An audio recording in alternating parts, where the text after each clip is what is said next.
garoomo badan baynu soo furnay oo ka qayb galnay waxa aan cadaynayaa sida maanta ay reer Wajaale uga duwan yihiin magaalooyinka kale aynu ciyaarahooda soo daafurnay. wasaarad ahaan waxaa noo farxada inaanu maanta ka furno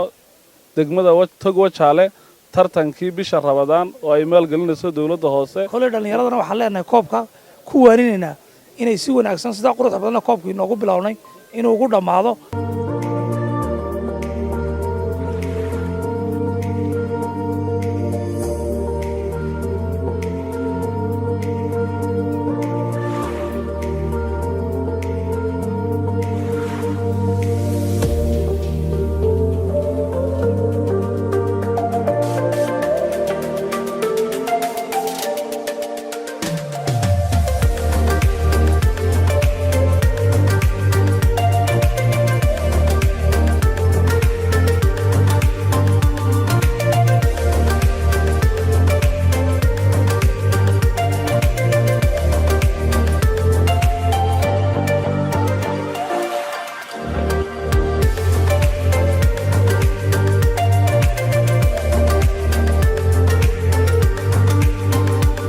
wasaarad ahaan waxaa noo farxada inaanu maanta ka furno degmada Tog Wajaale tartankii bisha Ramadaan oo ay maalgelinayso dawladda hoose ee degmada Tog Wajaale. runtii gudoomiyaha waan uga mahad celinaynaa dhiirigelinta iyo garab istaaga uu muujiyay dhalinyaradan ciyaartooyga ee kala duwan. waxaa kaloo noo farxada inay socotay tartankii heerka saddexaad oo maalmahanba bulshada Tog Wajaale ay daawanayso heegan u ahayd waxa weeyaan ciyaaryahanada kubad wanaag ay soo bandhigayeen. runtii waxaana farxad gelinayeen anagu kelmadeeda ay tahay mahad celin maayirka Tog Wajaale inuu maanta dhiirigeliyay tartankii bisha Ramadaan oo ka kooban laba heer, heerka koobaad iyo heerka labaad oo isku geynaa 16 kooxood. maayir wasaarad ahaan haddaan ku hadlay afkii wasaaradda waxaan kaaga mahad celinaynaa dhiirigelinta iyo garab istaaga ciyaartooyada. waxaan kula dardaarmayaa akhlaaqad wanaag, waxaan kaloo aad ugu dardaarmayaa xirfadda kubadda cagtu waa xirfad aad u wanaagsan. waxaan kula talinayaa ciyaartooyada inay xirfadooda iyo mixnadooda dhiirigeliyaan, inay kor u qaadaan. waanan ugu mahad celinayaa markaas gudoomiyaha dhina dhiirigeliyay. kole maanta waxaynu u joognaa furitaanka koobka Ramadaanta ee degmada Tog Wajaale. aad baan ugu faraxsanahay inaan ka soo qayb galno kulankan. koley waxaa kaloon ku ammaanaynaa wasaaradda ciyaaraha iyo dawladda hoose degmada Wajaale oo xil weyn iska saartay koobkaasi inuu qabsoomo oo wixii material ama wixii agaba ku qabsoomi lahaa ama facility u dhamaystirtay gudoomiyaha iyo maamulkiisa baan ku ammaanaynaa shaqada wanaagsan ee dhalinyarada ku dhiirigeliyeen. kole dhalinyaradana waxaan leenahay koobka ku waaninayna inay si wanaagsan sida quruxda badan koobkii noogu bilownay inuu ugu dhamaado. waxaan raaynaa in si nabadgelyo ay noogu dhamaado insha Allah. garoonka kubadda cagta ee degmada Wajaale oo galabta aynu ka daafurayno ciyaartii wareegga Ramadaanta oo ay xil weyn iska saartay hirgelisay maalgelisay dawladda hoose degmada Wajaale oo hogaaminaya Mayor Cabdiraxmaan.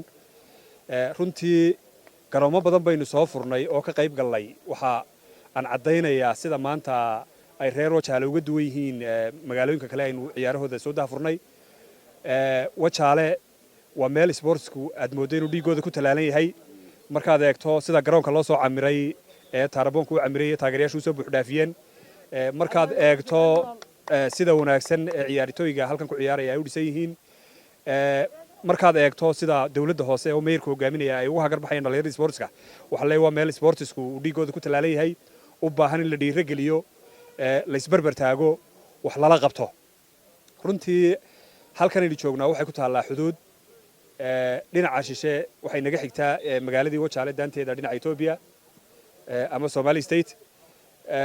oo wax waliba uu free yahay. waa meelaha loo baahan yahay si dhalinyaradu ay mukhadaraadka iyo maandooriyaha uga mashquulaan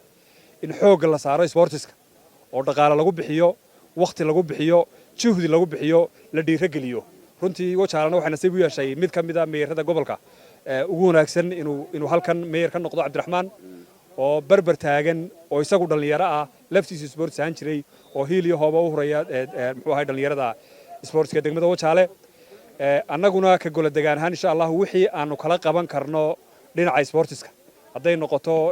sidii loo gogli lahaa garoonkan maanta aynu ku ciyaarayno iyo hadday noqoto sidii dhalinyarada loo dhiirigelin lahaaba diyaar baan u nahay. waa la barbar istaagi doonaa waxaan maadaama magaaladani magaalo ganacsiyeed tahay ganacsatada wajaale ee dhaqaalihii Somaliland intiisii badeed halkan yaallo gacanta ku haysa iyagana waxaan ugu baaqayaa inay sportiska iyo dhalinyarada dhiirigeliyaan maalgeliyaan wax la qabtaan isbarbar taagaan garoonka la camiraan garoonka wax kala qabtaan dhismihiisa kala qayb qaataan sidii loo gogli lahaa muxuu iskaashigiisa ay qayb ka noqdaan insha Allah taala Cabdiraxmaan waan uga mahad celinayaa mar kale sida wanaagsan uu dhalinyarada u barbar taagan yahay waxaan u rajaynayaa kooxaan ciyaaraya ciyaar wanaag kubaddu waa marad badiso iyo mar laga badiyo barcad iyo barmadow weeyi marka inay ciyaar wanaag ay ku dhamaatay insha Allah sida ciyaar wanaag ay ku furantay maanta waxayna kulmisay xafladan qiimaha leh ee aynu isugu nimid 1 Abriil inaynu furno ciyaartii Seero-eeda groupkii Seero-eeda runtii farxad weyn bay tahay ka dawlad hoose ahaan ka maamul ahaan inaynu markasta barbar istaagno oo aanu dhiirigelino dhalinyarta degmada Tog Wajaale runtii annagoo oo hawlo badan ku jirna imika oo dhinacii horumarka u kacnay haddana inaanu koobkan investment garayno oo dawladda hoose dhiirigeliso waxa aan runtii ka doonaynaa in dhalinyarta degmada Tog Wajaale oo kor u qaado walaalnimadooda xiriirkooda iskaashigooda iyo isdhexgalkooda waan rajaynaynaa hadduu alla yiraahdo koobkan inuu noqdo mid dhalinyarta xagga wanaagsan u jiheeya oo kulmiya waxa kale oo rajaynaynaa maadaama degmada Wajaale ay tahay marin xuduudeed u dhaxeeya dalka Itoobiya iyo wadankeena Somaliland oo wax badan xagga Itoobiya ay ka yihiin wax si caadi loo isticmaali karo inuu dhalinyarta ka jeediyo waxyaalaha ay ugu horeeyaan maandooriyaha iyo mukhadaraadka runtii anigoo mahad celinaya wasaaradda dhalinyarada iyo ciyaaraha si ay nagala soo qayb gashay ee koobkan ay noola waday haddana waxaan leenahay wasaaraddu inagama dhawaa ilaa intaan garoonka hadduu alla yiraahdo roog ka dhigano insha Allah haddii la iskaashadana waynu ka dhigi karnaa waynaynu qaban karnaa oo marka Wajaale la eego waxyaalo loo haystay inay culays yihiin oo aan la qaban kareynin ayaa markii aanu ku dhiiranay ee aanu hawsheedii u dhabar adeegnay fududaaday kan inaynu ka dhigno garoon caalamiyo roogyaalana uu fududeeyay hadduu la yiraahdo laakiin waa sida bulshada Wajaale iyo dadweynaheega iyo ganacsatadeeda haldoorkeeda iyo ururadeeda bulshada kala duwan iyo maamulkeedu inagoo dawladda dhaxalna la kaashanana sidaynu isu kaashano ayaynu uga dhigi doonaa hadduu la yiraahdo isagana roog waanan ku rajo weynahay insha Allah inaynu ka dhigno hadduu la yiraahdo waxaan rajaynayaa insha Allah koobkan inuu noqdo koob inaafaca korna u qaada samcadeena sportska ee Wajaale sidaas aynu mar kasta uga dhex muuqano imika ciyaartooyda reer Wajaale waxay noqdeen ciyaartooy wax degmada waxa ka soo baxay heer caalamiya oo runtii sportka gabili markaad eegtiyo Hargeysaba samcad ku leh runtiina waxaan rajaynaynaa sanadkan inay soo baxaan dhalinyar intii hore ka badan waxaan u mahad celinayaa xildhibaanka golaha deegaanka ee nagala soo qayb galay waxaan u mahad celinayaa isu duwayaasha halkan nagala soo qayb galay ee wasaaradaha kala duwan haday tahay isgaarsiinta iyo teknoolajiyada haday tahay tamarta haday tahay ilma aadan badnahayba waa halka kaliya ee aynu ku noolnahayba oo soo noqonayna bal ka waran Wajaale sportskeega halkay ka gaadhsan tahay iyo heerkay marayso bal wax ma nooga taaban kartaa ha si fiican ma nooga taaban karaa kala socotaa sportska oo halkay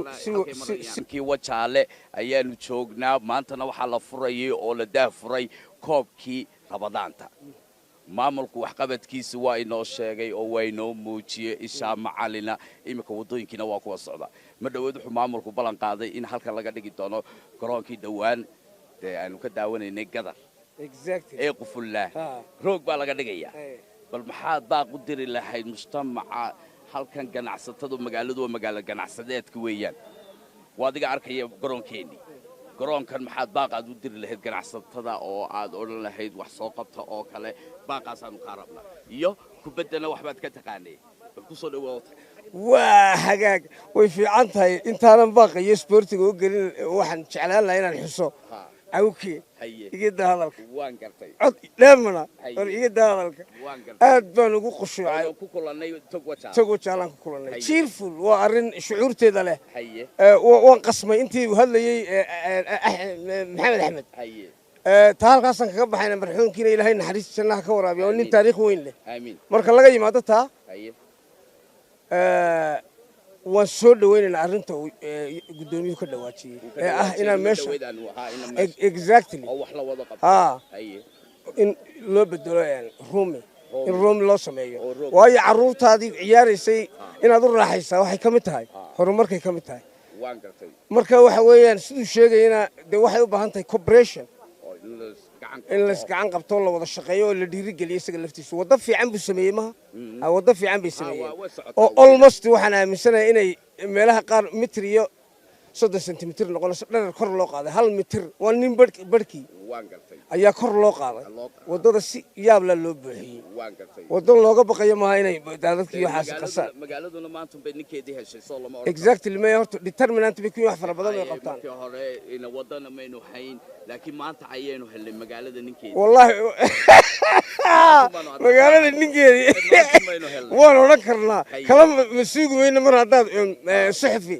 afka soo noqonayna bal ka waran wajaale sportskeega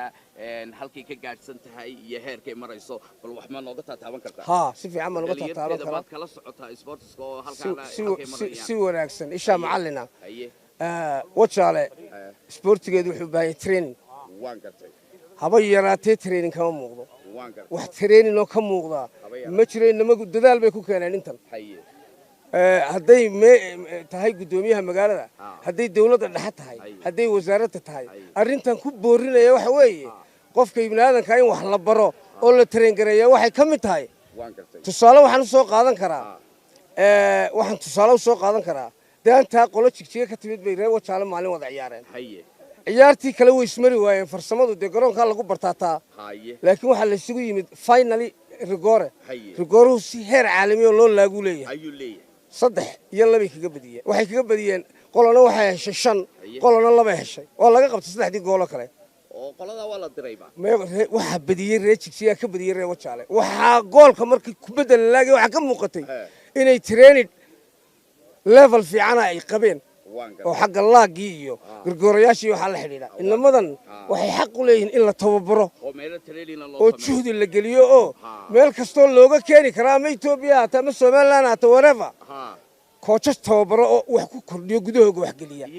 iyo cagahooga iyo maankooga iyo qalbigooga iyo farsamadooda wax ku soo kordhiyo waayo inamadu garoonka bay ku bartaan haday si yaacayaan marka la isugu yimaado meelaha waana weyn qaarna way jiraan halkaan ka dhex galo oo intooda badan horta ma wada tagi karaan caasimadaha lama wada tagi karo imika waxa jira imika nimankan ciyaaraya sida gaashaan oo kale niman waxa jira u ciyaara ciidanka qaranka oo kale Jamhuuriyadda Soomaaliland ciyaartooyo oo ku jira qaranka way jiraan oo gobolada way jiraan waxaan ka hadlayaa waxa weeye laakiin wax hal iyo dhif maxamed asatiin baan ka hadlayaa marka saa loo soo istaagay saa eegto waa inay ka muuqataa maxay in dadkan training ay heleen tababar ay heleen maamulka magaalada dawladda dhexe wasaaradda waa in loo dadaalay wajaale inamadeeda tababar fiican waa in la siiyo garoonada waaweyn la geeyo taas waa mid waan gartay waa yahay farxaano waxaan ku soo jeesto wuxuu ahaa Fuaad oo isku haleelnay garoonkii wajaale oo maanta la furayay ciyaartii koobka rabadaanta waxaanu leenahay baaq aan uga tagaynaa bulsho weynta muslimkana rabadaan mubaarak baanu leenahay koobkana waanu daawan doonaa kubadina way noo bilaamatay baaqa uu faadirayna waa wax loo baahay waa baahiye loo baahayay baahiyahaasna aad bay u fara badan yihiin marka waxaanu leenahay mujtamaca ganacsatada iyo maamulka waxaanu leenahay ha loo eego oo il gaar ah lagu eego sportskuna waxa weeyaan waa lafdhabarta koobaad ee bulsho weynta ee mujtamaca hadaynu nahay iyo hadaynu ilma aadan hayba waa halka kaliya ee aynu ku nool lahayba meel kale halkii laga tagi lahaa waxa wanaagsan in ogo baasha madow barcad iyo barmadow aanu kala eriyano maantana waa aad baan ugu faraxsanahay anigoo Fuaadna ku kulanay saxaafadan waxaanu leenahay aad mahadsantiin